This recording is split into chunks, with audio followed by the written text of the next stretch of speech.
ಬಡ್ಜೆಟನ್ನು ಏನು ಮಂಡನೆಯನ್ನು ಮಾಡಿದ್ದಾರೆ, ಬಡ್ಜೆಟ್ಟಿನ ಗಾತ್ರವನ್ನು ನೋಡಿದಾಗ ಹತ್ತತ್ರ 4,09,00,000 ಕೋಟಿಯಷ್ಟು ಬಡ್ಜೆಟ್ಟಿನ ಒಂದು ಗಾತ್ರ. ಭಾರತ ದೇಶದಲ್ಲಿ ಬಹಳ ಕಮ್ಮಿ ರಾಜ್ಯಗಳು ಇಷ್ಟು ದೊಡ್ಡ ಗಾತ್ರದ ಒಂದು ಬಡ್ಜೆಟನ್ನು ಹೊಂದಿರತಕ್ಕಂಥದ್ದು.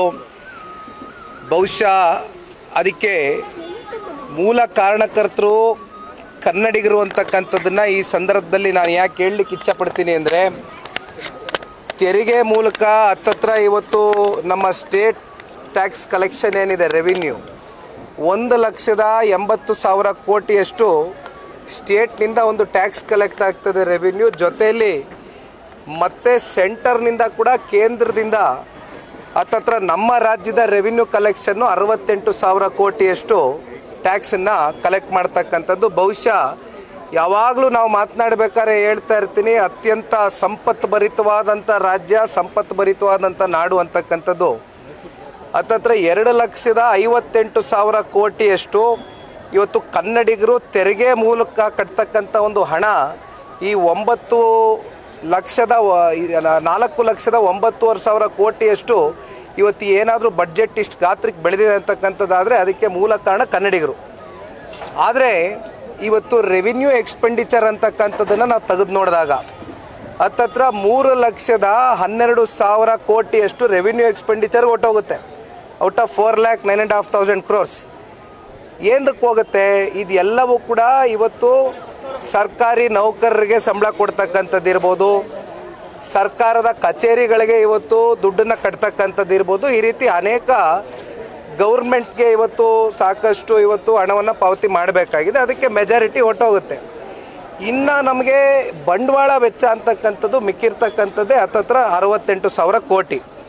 ಆ 68,000 ಕೋಟಿಯಲ್ಲಿ ಈಗ ಈ ರಾಜ್ಯ ಸರ್ಕಾರ ಅವರ ಪ್ರಣಾಳಿಕೆಯಲ್ಲಿ ಹೇಳಿದಂತೆ 5 ಗ್ಯಾರಂಟಿಗಳನ್ನ ಸಂಪೂರ್ಣವಾಗಿ ಪ್ರತಿ ತಿಂಗಳು ಕೊಡ್ತೇವೆ ಕಡ್ಡಾಯವಾಗಿ ಅಂತಕ್ಕಂಥ ಮಾತನ್ನು ಕೊಟ್ಟಿದ್ರು.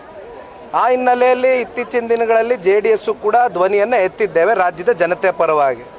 68,000 ಕೋಟಿಯಲ್ಲಿ ಇನ್ನು 52,000 ಕೋಟಿ 5 ಗ್ಯಾರಂಟಿ ಸ್ಕೀಮ್ಸ್ ಕೊಟ್ಟು ಹೋದರೆ ಇನ್ನು ನಮಗೆ ಮಿಗ್ತಕ್ಕಂಥದ್ದೇ 17,000 ಕೋಟಿ. ಆ 17,000 ಕೋಟಿಯಲ್ಲಿ ಇಡೀ ರಾಜ್ಯದ ಸಮಗ್ರ ಅಭಿವೃದ್ಧಿ ಕಾಣಬೇಕು, ಶಾಸಕರಿಗೆ ಅನುದಾನವನ್ನು ನೀಡಬೇಕು. ಇವೆಲ್ಲವನ್ನು ನೋಡಿದಾಗ ನಿಜಕ್ಕೂ ಕೂಡ ಇವತ್ತು ಇಂಥ ಸಂಪತ್ಭರಿತವಾದಂಥ ಒಂದು ರಾಜ್ಯ, ಒಂದು ನಾಡು ಕಳೆದ ವರ್ಷದ ಬಡ್ಜೆಟ್ನಲ್ಲಿ 1,05,000 ಕೋಟಿಯಷ್ಟು ಸಾಲ ಆಗಿದೆ. ಈ ಬಡ್ಜೆಟಲ್ಲಿ 1,16,000 ಕೋಟಿಯಷ್ಟು ಸಾಲ ಆಗಿದೆ. ಕೇಂದ್ರದವರು ಸಾಲ ಮಾಡಿಲ್ವೇ? 50 ಲಕ್ಷ ಕೋಟಿ ಬಡ್ಜೆಟಲ್ಲಿ 15 ಲಕ್ಷ ಕೋಟಿಯಷ್ಟು ಸಾಲ ಮಾಡಿದ್ದಾರೆ ಅಂತಕ್ಕಂಥ ಆರೋಪ ನಿನ್ನೆ ಕೆಲವೊಂದಷ್ಟು ಕಾಂಗ್ರೆಸ್ನ ನಾಯಕರು ಮುಖ್ಯಮಂತ್ರಿಗಳ ಆದಿಯಾಗಿ ಮಾಡಿದ್ದಾರೆ. ಹೌದು ಮಾಡಿದ್ದಾರೆ, ಇಲ್ಲ ಅಂತ ನಾನು ಹೇಳೋದಿಲ್ಲ. ಆದರೆ ಸಾಲ ಮಾಡಿರ್ತಕ್ಕಂಥ ಕೇಂದ್ರ ಸರ್ಕಾರ ಇವತ್ತು ಸ್ಮಾರ್ಟ್ ಸ್ಕೂಲ್ಗಳು, ಸ್ಮಾರ್ಟ್ ಸಿಟೀಸ್ನ ಕ್ರಿಯೇಟ್ ಮಾಡಿದ್ದಾರೆ, ಕ್ರಿಯೇಟ್ ಮಾಡ್ತಕ್ಕಂಥದ್ದಕ್ಕೆ ದುಡ್ಡು ಕೊಟ್ಟಿದ್ದಾರೆ, ಹೈವೇ ಪ್ರಾಜೆಕ್ಟಿಗೆ ದುಡ್ಡು ಕೊಟ್ಟಿದ್ದಾರೆ, ಮೆಟ್ರೋ ರೈಲ್ ಪ್ರಾಜೆಕ್ಟ್ಸಿಗೆ ದುಡ್ಡು ಕೊಟ್ಟಿದ್ದಾರೆ, ಇರಿಗೇಷನ್ ಪ್ರಾಜೆಕ್ಟ್ಸಿಗೆ ದುಡ್ಡು ಕೊಟ್ಟಿದ್ದಾರೆ. ಆದರೆ ನೀವೇನು ಮಾಡಿದ್ದೀರಿ? ನಮ್ಮ ರಾಜ್ಯದ ಫಿಸಿಕಲ್ ಡೆಫಿಸಿಟ್ ಎಷ್ಟಿದೆ? 90,000 ಕೋಟಿ ರೀಚ್ ಆಗಿದೆ. ನಮ್ಮ ರಾಜ್ಯದ ರೆವಿನ್ಯೂ ಡೆಫಿಸಿಟ್ ಎಷ್ಟಿದೆ? ಕಳೆದ ವರ್ಷದ್ದು 19,000 ಕೋಟಿ ರೀಚ್ ಆಗಿದೆ. ಆ ರೆವಿನ್ಯೂ ಡೆಫಿಸಿಟ್ 19,000 ಕೋಟಿ ಇವತ್ತು ನೀವು ಎಲ್ಲಿಗೆ ಹಾಕಿದ್ದೀರಿ? ಸಾಲ ತಗೊಂಡಿರೋದು ಸಾಲ ತೀರಿಸಲಿಕ್ಕೆ ಹೊರತುಪಡಿಸಿ ಅಭಿವೃದ್ಧಿಯ ದೃಷ್ಟಿಯಿಂದ ನೀವು ಯಾವುದೋ ₹1 ಇವತ್ತು ಹೂಡಿಕೆ ಮಾಡಿಲ್ಲ. ಇಂಥ ಸಂಪತ್ಭರಿತವಾದಂಥ ನಾಡು, ಸಂಪತ್ಭರಿತವಾದಂಥ ರಾಜ್ಯ, ಕನ್ನಡಿಗರು ತೆರಿಗೆ ಮೂಲಕ ಕಟ್ತಕ್ಕಂಥ ಇಷ್ಟು ದೊಡ್ಡ ಮಟ್ಟದಲ್ಲಿ 2.5 ಲಕ್ಷ, 2,60,000 ಕೋಟಿಯಷ್ಟು ಇವತ್ತು ಹಣ ಇವತ್ತು ಬಂದು ಬೀಳ್ತಾ ಇದೆ. ಆದರೆ ಈ ಖಜಾನೆಯನ್ನು ತುಂಬಿಸಿರ್ತಕ್ಕಂಥ ಕನ್ನಡಿಗರಿಗೆ ನಿಜಕ್ಕೂ ಅಭಿವೃದ್ಧಿ ಆಗ್ತಾ ಇದೆಯಾ? ಇಂಡಸ್ಟ್ರಿ ಸೆಕ್ಟರ್ಸ್ ಏನಾಗಿದೆ? ಸರ್ವಿಸ್ ಸೆಕ್ಟರ್ ಏನಾಗಿದೆ? Why are not the industry sector not approaching Karnataka? Why are they even moving towards Maharashtra? ಒಂದು ಯೂನಿಟ್ಗೆ ಅಲ್ಲಿ ₹3 ಎಲೆಕ್ಟ್ರಿಸಿಟಿ ಕೇಳ್ತಾರೆ, ಇಲ್ಲಿ 1 ಯೂನಿಟ್ಗೆ ₹7 ಕೇಳ್ತಾ ಇದ್ದೀರಿ. Why not the industries are not coming to Karnataka? Why are they moving to the other states? ಇದರ ಲೋಪದೋಷಗಳು ಯಾರ್ದು? FDI ಯಾವ ಪೊಸಿಷನ್ನಲ್ಲಿತ್ತು? ಫಾರಿನ್ ಡೈರೆಕ್ಟ್ ಇನ್ವೆಸ್ಟ್ಮೆಂಟ್ಸ್ ನಂಬರ್ 1 ಪೊಸಿಷನಲ್ಲಿತ್ತು ಕರ್ನಾಟಕ. ಇವತ್ತು 3ನೇ ಪೊಸಿಷನ್ಗೆ ತಳ್ಳಿದ್ದಾರೆ. ಈ ರಾಜ್ಯ ಸರ್ಕಾರ ಕಳೆದ 2 ವರ್ಷದ ಈ ಒಂದು ದುರಾಡಳಿತ ಏನಿದೆ 3ನೇ ಪೊಸಿಷನ್ಗೆ ಹೋಗಿದೆ. ಆದರೆ ಭಾಳ ಹೆಗ್ಗಳಿಕೆಯಿಂದ ನಾನು 4,09,000 ಕೋಟಿಯ ದೊಡ್ಡ ಪ್ರಮಾಣದ ಗಾತ್ರದ ಬಡ್ಜೆಟನ್ನು ಕೊಟ್ಟಿದ್ದೇನೆ ಅಂತಕ್ಕಂಥ ಭೇಷ್ಗಿರಿ ಶಬಾಷ್ಗಿರಿಯನ್ನು ಇವತ್ತು ಈ ರಾಜ್ಯದ ಮುಖ್ಯಮಂತ್ರಿಗಳು ಅವ್ರು ಬೆಂತಡ್ತಕ್ಕಂಥ ಕೆಲಸ ಅವ್ರಿಗೆ ಅವ್ರು ಏನು ಮಾಡ್ಕೊತಾ ಇದ್ದಾರೆ.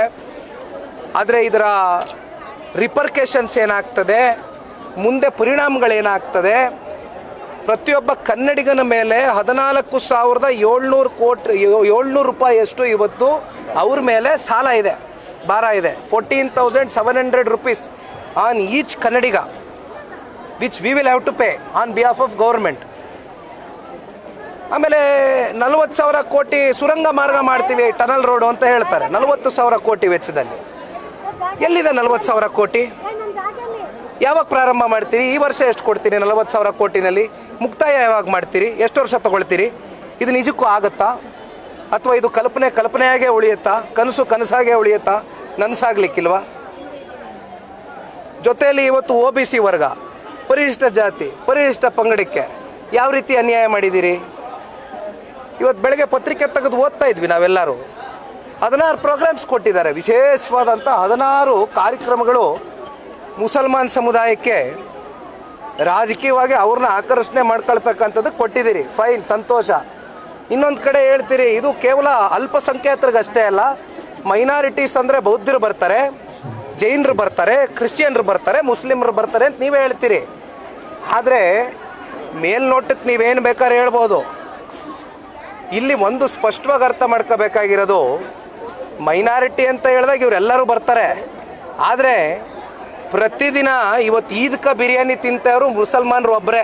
ಈದ್ಕ ಬಿರಿಯಾನಿ ಮುಸಲ್ಮಾನರು ಒಬ್ಬರಿಗೆ ಕೊಟ್ಟಿರೋದು, ಮಿಕ್ಕಿದ್ದು ಬೌದ್ಧರಿಗೆ, ಕ್ರಿಶ್ಚಿಯನ್ಸ್ಗೆ, ಮಗದೊಂದು ಇರ್ತಕ್ಕಂಥ ಜಾತಿಗಳಿಗೆ ಉಪ್ಪಿನಕಾಯಿ ನೆಕ್ಕಕ್ಕೆ ಕೊಟ್ಟಿದ್ದೀರಿ ಅಷ್ಟೇ. ಇದು ವಾಸ್ತವಾಂಶ.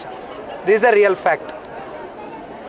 ಈಗ ಬಿಜೆಪಿ ಒಂದು ಆರೋಪ ಮಾಡ್ತಾ ಇದೆ, ಹಲಾಲ್ ಬಜೆಟ್, ಓಲೈಕೆ ಬಜೆಟ್ ಅಂತೇಳಿ. ಇದನ್ನು ನೀವು ಒಪ್ತೀರಾ? ಅಲ್ಲ, ಈಗ ನಾನೇ ಭಾಳ ಸ್ಪಷ್ಟವಾಗಿ ಹೇಳಿದ್ದೀನಲ್ಲ. ಈಗ ನಿನ್ನೆ ಬಡ್ಜೆಟ್ಟಲ್ಲಿ ಹತ್ತತ್ರ 16 ಪ್ರೋಗ್ರಾಮ್ ವಿಶೇಷವಾಗಿ ಕೊಟ್ಕೊಂಡಿದ್ದಾರೆ. 16 ಪ್ರೋಗ್ರಾಮ್ಸ್ ಫಾರ್ ಮುಸ್ಲಿಂ ಕಮ್ಯುನಿಟಿ. ಆದರೆ what about the other communities? OBC ಏನು ಅನ್ಯಾಯ ಮಾಡಿದೆ? ಪರಿಶಿಷ್ಟ ಜಾತಿ, ಪರಿಶಿಷ್ಟ ಪಂಗಡ, SC ST ಏನು ಅನ್ಯಾಯ ಮಾಡಿದೆ? ಯಾಕೆ ಸ್ಪೆಷಲ್ ಅಟೆನ್ಷನ್ ಕೊಟ್ಟಿಲ್ಲ? ಯಾಕೆ ಮುಸಲ್ಮಾನರಿಗೆ ಮಾತ್ರ ಕೊಟ್ಟಿದ್ದೀರಿ? ಇದ್ರ ಬಗ್ಗೆ ಪ್ರಶ್ನೆ ಮಾಡಲೇಬೇಕಲ್ವಾ? ಸುಮ್ಮನೆ ಇಲ್ಲಿ ಪೊಲಿಟಿಸೈಸ್ ಆಗಿ ಮಾತನಾಡ್ತಕ್ಕಂಥದ್ದಲ್ಲ. ಆದರೆ ಯಾವ್ಯಾವ ಸಮುದಾಯಗಳಿಗೆ ನಿಜಕ್ಕೂ ನೀವು ಸಾಮಾಜಿಕವಾಗಿ, ಆರ್ಥಿಕವಾಗಿ ನೀವು ಶಕ್ತಿಯನ್ನು ತುಂಬಿಸ್ತಾ ಇದ್ದೀರೋ ಇಲ್ವೋ ಅಂತಕ್ಕಂಥದ್ದು ನಿಮ್ಮ ಆತ್ಮಸಾಕ್ಷಿಗೆ ನೀವೇ ಪ್ರಶ್ನೆ ಮಾಡ್ಕೊಳ್ಬೇಕಾಗ್ತದೆ. ಜೊತೆಯಲ್ಲಿ ಕನ್ನಡಿಗರಿಗೂ ನೀವು ಉತ್ತರ ಕೊಡಬೇಕಾಗ್ತದೆ. ಈ ಬಡ್ಜೆಟ್ನಲ್ಲಿ ಏನು ಮಂಡನೆ ಮಾಡಿದ್ದೀರಿ, ಇದ್ರ ಮೂಲಕ ಸ್ಪಷ್ಟವಾದಂಥ ನಿಮ್ಮ ಸಂದೇಶ ಏನು ಅಂತಕ್ಕಂಥದ್ದನ್ನ ಮತ್ತೆ ಈ ರಾಜ್ಯದ ಮುಖ್ಯಮಂತ್ರಿಗಳೇ ಹೇಳ್ಬೇಕಾಗ್ತದೆ. ಒಂದು ಕಡೆ ಯೂನಿವರ್ಸಿಟಿಗಳು ಮುಗಿಸ್ತಾ ಇದ್ದಾರೆ, ಇನ್ನೊಂದು ಕಡೆ 100 ಉರ್ದು ಸ್ಕೂಲ್ಗೆ 100 ಕೋಟಿ ರೂಪಾಯಿ ಕೊಟ್ಟಿದ್ದಾರೆ. ಉರ್ದು ಸ್ಕೂಲ್ಗೂ ದುಡ್ಡು ಕೊಟ್ಟಿದ್ದಾರೆ, ವಫ್ ಬಿಲ್ಡಿಂಗ್ ಕಟ್ಟಡ ಕಟ್ಟಲಿಕ್ಕೂ ದುಡ್ಡು ಕೊಡ್ತಾ ಇದ್ದಾರೆ. ಈ ರೀತಿ 16 ಪ್ರೋಗ್ರಾಮ್ಗಳು, ಲಿಸ್ಟ್ ಆಫ್ ಪ್ರೋಗ್ರಾಮ್ಸ್ ನಾವು ನೋಡ್ತಾ ಇದ್ವಿ ಬೆಳಗ್ಗೆ ಪತ್ರಿಕೆಯಲ್ಲಿ, ಅಬ್ಸರ್ವ್ ಮಾಡ್ತಾ ಇದ್ವಿ. ಇದು ನೀವು ಹೇಳ್ದಂಗೆ ವಿಶ್ವವಿದ್ಯಾಲಯಗಳು ಇವತ್ತೇನು 350 ಕೋಟಿದ ಎಷ್ಟು ಹಣಕಾಸು ಬೇಕು ವರ್ಷಕ್ಕೆ? ಇದೇನು ನಡೆಸ್ತಕ್ಕಂಥದ್ದೇನು ದೊಡ್ಡ ವಿಷಯವೇ? Why are the not managing the funds appropriately? Why are the mismanaging the funds? ಇಷ್ಟು ಸಂಪತ್ಭರಿತವಾದಂಥ ರಾಜ್ಯ ಮಾತ್ರ 4,09,000 ಕೋಟಿ ಬಡ್ಜೆಟ್ ಮಂಡನೆ ಮಾಡಿದ್ದೀವಿ ಅಂತೀರಿ. ಒಂದು ವಿವಿಗಳನ್ನ ನೀವು ನಡೆಸ್ತಕ್ಕಂಥದಕ್ಕೆ ಇವತ್ತು ಸರ್ಕಾರ ವಿಫಲರಾಗಿದ್ದಾರೆ ಅಂತಕ್ಕಂಥದ್ದಾದರೆ, ಇನ್ನು ಸರ್ಕಾರ ಎಲ್ಲಿಗೆ ಬಂದು ನಿಂತಿದೆ ಅಂತಕ್ಕಂಥದ್ರ ಬಗ್ಗೆ ಇವತ್ತು ಜನಸಾಮಾನ್ಯರು ಯೋಚನೆ ಮಾಡಬೇಕಾಗ್ತದೆ. ಯೋಚನೆ ಮಾಡ್ತಾ ಇದ್ದಾರೆ ಈಗಾಗಲೇ. ಅಲ್ಪಸಂಖ್ಯಾತರಿಗೆ ಶಿಕ್ಷಣದ ಪ್ರಮಾಣ ಕಡಿಮೆ ಆಗಿದೆ, ಅವ್ರಿಗೆ ಶಿಕ್ಷಣ ಕೊಡೋದು ಬೇಡ ಅಂತ ಖುದ್ದು ಮುಖ್ಯಮಂತ್ರಿಗಳೇ ಹೇಳಿದ್ದಾರೆ. ಎಲ್ಲ ಕೊಡಲಿ, ಧಾರಾಳವಾಗಿ ಕೊಡಲಿ. ಆದರೆ ಸಮಾನತೆಯ ಒಂದು ದೃಷ್ಟಿಯಿಂದ ತೀರ್ಮಾನಗಳು ತಗೊಳ್ಳಿ. ಈ ರಾಜಕೀಯವಾಗಿ ಅವರ ಲೆಕ್ಕಾಚಾರಗಳಿಗೆ, ರಾಜಕೀಯದ ಅವರ ಲಾಭಗಳಿಗೆ ಅವರು ತಗೊಳ್ತಕ್ಕಂಥ ತೀರ್ಮಾನ ಆಗ್ತಕ್ಕಂಥದ್ದು ಸೂಕ್ತ ಅಲ್ಲ. ಯಾವ್ಯಾವ ಸಮುದಾಯಗಳು, ಸಮಾಜಗಳು ನಿಜಕ್ಕೂ ಹಿಂದುಳಿದಿದೆ ಅಂಥವ್ರಿಗೆ ಸಮಾನವಾಗಿ ಕೊಡಲಿ ಅಂತಕ್ಕಂಥದ್ದು ಇವತ್ತು ವಿರೋಧ ಪಕ್ಷದ ಸ್ಥಾನದಲ್ಲಿರ್ತಕ್ಕಂಥ JDSನ ಆಗ್ರಹ ಅಷ್ಟೇ. SC ST ಅವರಿಗೆ ಸರ್, ಈಗ ಕೇಂದ್ರ ಎಷ್ಟು ಮೀಸಲಿಟ್ಟಿದೆ, ಇವರಿಗೆ ಏನು ನೈತಿಕತೆ ಇದೆ ಬಿಜೆಪಿ JDS ಮಾತಾಡಲಿಕ್ಕೆ ಅಂತ ಖುದ್ದು ಸಿದ್ದರಾಮಯ್ಯ ಹೇಳಿದ್ದಾರೆ. ಈಗ ಅಪ್ಪರ್ ಭದ್ರಾ ಯೋಜನೆ 2023-24 ಬಡ್ಜೆಟ್ನಲ್ಲಿ ಅಲೋಕೇಶನ್ ಮಾಡಿದ್ರು. 5,300 ಕೋಟಿ ರೂಪಾಯಿ ಅಷ್ಟು ಬಡ್ಜೆಟ್ ಅಲೋಕೇಶನ್ ಮಾಡಿದ್ದಾರೆ. ಇವತ್ತು ಒಂದು GST ಕೌನ್ಸಿಲ್ ಮೀಟಿಂಗ್ ಕರೆದ್ರೆ ಎಲ್ಲ ರಾಜ್ಯದ ಮುಖ್ಯಮಂತ್ರಿಗಳು ಹೋಗ್ತಾರೆ ಕೇಂದ್ರಕ್ಕೆ. ಆದರೆ ನಮ್ಮ ರಾಜ್ಯದ ಮುಖ್ಯಮಂತ್ರಿಗಳು ರೀಸನಿಂಗ್ ಕೊಟ್ಟು ಇಲ್ಲಿನ ಕಂದಾಯ ಸಚಿವರನ್ನ GST ಕೌನ್ಸಿಲ್ ಮೀಟಿಂಗ್ ಕಳಿಸ್ತಾರೆ. ಅಂದರೆ ಇವರು ಎಷ್ಟರ ಮಟ್ಟಕ್ಕೆ ಕೇಂದ್ರದ ಜೊತೆ ಇವತ್ತು ನೀವು ಯಾತಕ್ಕೋಸ್ಕರ ಒಂದು ಒಳ್ಳೆಯ ಸಂಬಂಧ, ಒಂದು ಸಂಪರ್ಕ ಇಟ್ಕೊಳ್ಬೇಕು? ವೈಯಕ್ತಿಕ ಕಾರಣಕ್ಕಲ್ವಲ್ಲ. ನಾವೆಲ್ಲ ಯಾತಕ್ಕೋಸ್ಕರ ಇವತ್ತು ಚುನಾಯಿತಿ ಪ್ರತಿನಿಧಿಗಳಾಗಿ ಯಾತಕ್ಕೋಸ್ಕರ ಇವತ್ತು ಸಾರ್ವಜನಿಕ ಬದುಕಕ್ಕೆ ಬಂದು ಇವತ್ತು ಸೇವೆ ಮಾಡ್ತಾ ಇದ್ದೀವಿ? ನಮ್ಮ ಮನೆಗೋಸ್ಕರ ಅಲ್ವಲ್ಲ, ರಾಜ್ಯಕ್ಕೋಸ್ಕರ ಅಲ್ವಾ, ಜನಕ್ಕೋಸ್ಕರ ಅಲ್ವಲ್ಲ. ಹಂಗಾಗಿ ನೀವು ಒಂದು ಹೃದಯ ವೈಶಾಲ್ಯತೆ ಇಟ್ಕೊಳ್ಬೇಕಾಗ್ತದೆ. ನೀವು ಒಂದು ಒಳ್ಳೆ ಸಂಬಂಧ, ಒಂದು ಸಂಪರ್ಕ ಕೇಂದ್ರದ ಜೊತೆ ಒಂದಾಗ ಆಟೋಮೆಟಿಕಲಿ ನಿಮಗೇನು ಬೇಕು ನೀವು ಅದನ್ನು ಪಡ್ಕೊಳ್ತಕ್ಕಂಥದ್ದಕ್ಕೆ ನೀವು ಈ ರಾಜ್ಯದ ಮುಖ್ಯಮಂತ್ರಿಗಳಾಗಿ ರಾಜ್ಯದ 7.5 ಕೋಟಿ ಕನ್ನಡಿಗರ ಒಂದು ಧ್ವನಿಯ ಕೆಲಸ ಮಾಡ್ತಿದ್ದೀರಿ. ಅವಕಾಶ ಕೊಟ್ಟಿದ್ದಾರೆ ಜನ. You have to change your mindset. Sir, ಕೊನೆ ನೇರ ಪ್ರಶ್ನೆ. ಸಿದ್ದರಾಮಯ್ಯ ಅವರು ಈ ಬಜೆಟ್ಗೆ 100ಕ್ಕೆ ಎಷ್ಟು ಅಂಕ ಕೊಡ್ತೀರಿ? ಇದು ಕೇವಲ ಮೇಲ್ನೋಟಕ್ಕೆ ಅಂಕೆ ಅಂಶಗಳನ್ನ ನೋಡಿ ತೃಪ್ತಿ ಪಟ್ಕೊಳ್ತಕ್ಕಂಥ ಬಡ್ಜೆಟ್ ಅಷ್ಟೇ ಬಿಟ್ಟರೆ, ನೀವು ಇದರ ಆಳ ಅಗಲ ಇನ್ ಡೆಪ್ತ್ ಅನಾಲಿಸಿಸ್ ಹೋದಾಗ ಪ್ರತಿಯೊಬ್ಬರು ಕೂಡ ರಾತ್ರಿ ನಿದ್ದೆ ಕೂಡ ಹೋಗೋದಿಲ್ಲ. ಪ್ರತಿಯೊಬ್ಬ ಜನಸಾಮಾನ್ಯರ ಮೇಲೆ ಇವಾಗ ಏನು ಹೇಳಿದ್ನಲ್ಲ, 14,700 ರೂಪಾಯಿಯಷ್ಟು ನಮ್ಮ ಮೇಲೆ ಸಾಲದ ಹೊರೆ ಬಿದ್ದಿದೆ ಅಂತ ಪ್ರತಿಯೊಬ್ಬ ಕನ್ನಡಿಗನ ಮೇಲೆ ಹೊರನೋಟಕ್ಕೆ ಹೇಳ್ಕೊಳ್ತಕ್ಕಂಥದ್ದು ಅಂಕಿಅಂಶಗಳು ನೋಡಿದಾಗ ನಾವು ಬೆನ್ನು ತಟ್ಕೋಬೋದು. ಅಷ್ಟೇ ಬಿಟ್ಟರೆ ಒಳಗಡೆ ಇನ್ ಡೆಪ್ತ್ ಹೋದಾಗ ಏನಿದೆ ಇದರ ಆಳ ಆಗಲ್ಲ ಅಂತ ಅರ್ಥ ಮಾಡ್ಕೊಂಡಾಗ ಭಯ ಆಗುತ್ತೆ. ಹೋರಾಟ ಅಂತಕ್ಕಂಥದ್ದು ಮೊನ್ನೆ ದಿನ ಫ್ರೀಡಮ್ ಪಾರ್ಕಲ್ಲಿ ಪ್ರಾರಂಭ ಮಾಡಿದ್ದೀವಿ.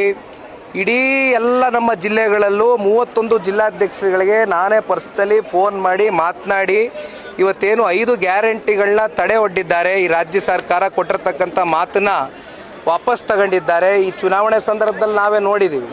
ಚುನಾವಣೆ ಸಮೀಪ ಬಂತು ಅಂದರೆ 3 ತಿಂಗಳದು 4 ತಿಂಗಳದು ದುಡ್ಡು ಒಂದೇ ಸಲ ಸೇರಿಸಿ ಆಗ್ತಕ್ಕಂಥದ್ದು ಇದು ಯಾರು ದುಡ್ಡು? ಯಾವ ಥರ ನೀವು ನಿಮ್ಮ ರಾಜಕೀಯದ ಲೆಕ್ಕಾಚಾರಗಳಿಗೆ ಜನರ ತೆರಿಗೆ ಹಣವನ್ನು ಯಾವ ರೀತಿ ದುರುಪಯೋಗ ಮಾಡ್ಕೊಳ್ತಾ ಇದ್ದೀರಾ ಅಂತಕ್ಕಂಥದ್ದಕ್ಕೆ ಒಂದು ಸಣ್ಣ ಸಾಕ್ಷಿ ಇದು. ಹಾಗಾಗಿ ಮೊನ್ನೆ ದಿನ ಇಡೀ ರಾಜ್ಯಾದ್ಯಂತ ನಮ್ಮ ಜಿಲ್ಲಾಧ್ಯಕ್ಷಗಳ ನೇತೃತ್ವದಲ್ಲಿ ಹೋರಾಟ ಆಗಿದೆ. DC ಕಚೇರಿಗೆ ಹೋಗಿ ಮೆಮೊರೆಂಡಮ್ ಸಲ್ಲಿಸಿ ಬಂದಿದ್ದೇವೆ. ಹೋರಾಟ ನಿರಂತರವಾಗಿ ಈ ಸರ್ಕಾರದ ವಿರುದ್ಧವಾಗಿ, ಭ್ರಷ್ಟ ಸರ್ಕಾರದ ವಿರುದ್ಧವಾಗಿರುತ್ತೆ. Thank you.